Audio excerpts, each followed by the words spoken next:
જય માતાજી, જય કૃષ્ણ, જય તો કેમ છો બધા? તમે બધા મજામાં છો ને? હું પણ મજામાં છું. તો બધાને હાજર રાતે ભગવાન એવી શુભેચ્છા આપું છું. અત્યારે થઈ ગઈ છે સાંજ, લગભગ 3:30 જેવું વાગે. અને ફ્રેન્ડ મારા તરફથી પણ જય માતાજી, જય શ્રી કૃષ્ણ બધાને થયો. અને અહીંયા ઉનાળામાં પણ પાણી નીકળે ને? હા, પાણી નીકળે છે. ખબર નહીં કેમ નીકળે એને ખબર, પણ અત્યારે ખેતરની વચ્ચે નીકળે છે. જોર ફૂટે. હા, તો છે ને ફ્રેન્ડ્સ, હવે અમે છે ને ક્યાંક જવા નીકળી ગયા છે. ક્યાં જઈએ છીએ એ બન્યા છે રહે. ને તમે બન્યા રહેજો વ્લોગમાં. અને તમને એમ થતું હોય છે કે ઘરેથી નીકળતો હોય કેમ બ્લોગ શૂટ નહોતો કરી. તો ફ્રેન્ડ્સ એમાં એવું છે ને, હાલો હું આગળ તમને જઈને કહીશ. કે અત્યારે મોડું થાય. મોડું નથી થતું પણ બોલવાની તાકાત નથી. સારું થાય. અમે છે ને અમારા ગામની ચોકડી ઉપર હવે આવે ને બારે બધું નુકસાન તો બે જાય ને. થઈ જાય. કાંક વધવાનું આવે બારીમાં હવે ગમે અને બીજું ફાઇનલી અમે બસમાં બેસી ગયા છીએ બારિયા સુધીની. અને બસમાં મુસાફરી થોડાક દિવસ છે ને મુસાફરી ચાલે છે એટલે ઘરે આવે ત્યારે આવશે ફ્રેન્ડ્સ. અમારા આસપાસના જંગલનું લોકેશન છે. તો આ હે ને ચોમાસામાં એકદમ લીલુંછમ હોય છે, પણ અત્યારે થોડું સૂકું છે. પાંદડા ખરી ગયા ને બધા એટલે આ છે મોટાના ઝાડ.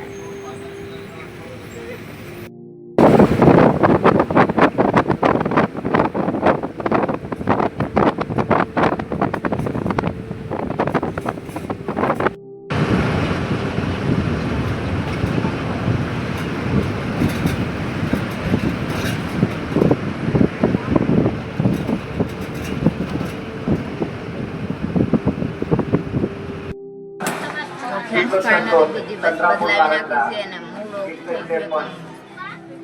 અંદરથી ગભરામણ થઈને એવું થઈ ગયું છે મને, એટલે મજા નથી. રોજ બસમાં રખડી પણ શું કરીએ, મજબૂરી છે એટલે જવું આવું તો પડે જ. તે અત્યારે એકવાર સમય મળે છે. લઈ લીધી છે દ્રાક્ષ, બતાવું તમને. થોડી ઘણી ખાટી મીઠી લઈ લીધી છે, કેમ કે ઉલટી થઈને ઉઠે ને બન્યા રહેજો. અમે ક્યાં જઈએ છીએ જોવા માટે.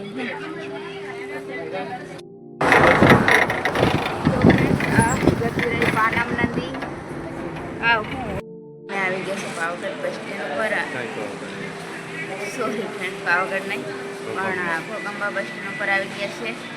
તો શું કહેવાય, હજી બસમાં બેસવાનું છે પણ થોડીક વાર માટે ઉતર્યા નહીં, કે બસમાં કંટાળો આવે ને એટલે. અને આ છે ને હું કામ આ બસ સ્ટેન્ડ ઉપર ઉતરે કહું તમને. આ છે ને ત્યારે અમે નાના હતા ને આ બસ સ્ટેન્ડમાં નહીં, પણ મતલબ આ ભોગંબા બસ સ્ટેન્ડમાં આવીને બેસતા ઘરે જતા ને આવતા ને ત્યારે નાના હતા ને ત્યારે. એટલે પણ આ નવું બસ સ્ટેન્ડ બની ગયું હતા એટલે જવા માટે ઉતરેથી. પણ એ સિટીનું થોડુંક હતું બસ સ્ટેન્ડ, અને આ સિટી નથી ત્યાંની. પોલીસ સ્ટેશનની નજીક જગ્યાએ બની જવા માટે ઉતરતી. પણ એ રીતનું બસ સ્ટેન્ડ નહોતું ત્યારે. જૂનું હતું, નાનું હતું, પણ મજા આવતી ગઈ. બેસીને બારીએ રહીને જોતા બધું અમે બજાર. અને આમ બજાર આગળ એ બધું બજારમાં બેસાતું ત્યારે.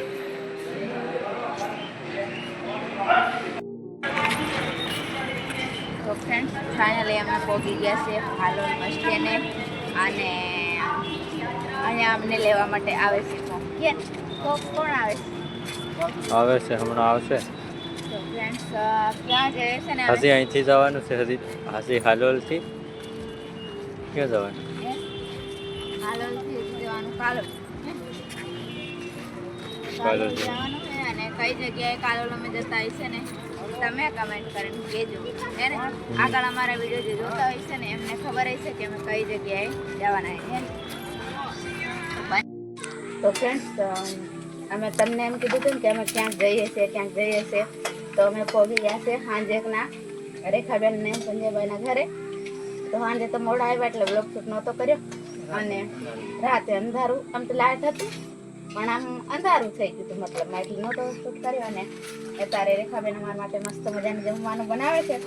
જોઈ શકો છો અહીંયા મઠો, ચોળીનું શાક, ભજીયા અને આ પરોઠા બનાવ્યા. અલ્કેશને એમ કે પૂરી નથી ખાવી એમ કીધું તો પરોઠા બનાવી દીધા અને કાકરી તળીને એવું બધું છે.